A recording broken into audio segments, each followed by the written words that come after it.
Migori.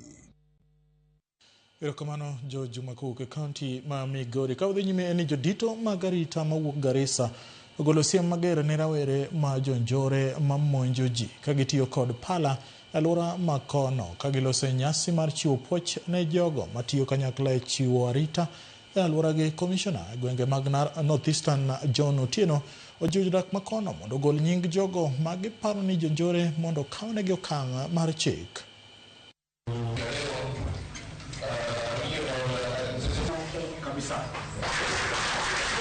Mambo ya security ama wale ambao vijana wale wadogo ambao wanasumbua watu hapa town. Na nikiangalia hii town ya Garissa ni town kadogo sana. Town kadogo sana. Ambaye tukiamua sisi zote tukiwa wananchi na polisi kuhakikisha ya kwamba hawa vijana wataonekana tena, si tutaweza? Tutaweza. As we speak now, mimi nilipoacha kazi ya serikali niliingia kwa ukulima na niko na karibu vijana 16. Kule kwangu ni kama rehabilitation. Naweka vijana hapa kwa kazi. Saa zingine mwingine ameshatumia dawa ya kulevya, hana nguvu. So tunampatia kazi ya kufuata kondoo. Yule mwingine anaweza lima, tunampatia kazi ya jembe.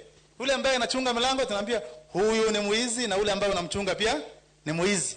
So tunajaribu kutumia, saa hizi tumetenga sehemu ambaye tutaanzisha rehabilitation center ya vijana, kwa sababu vijana wengi saa hizi wanajituma, wanabeba kuni, wanabeba vitu mingi. Youth get education, get skills. There are a lot of vocational trainings that government has provided everything.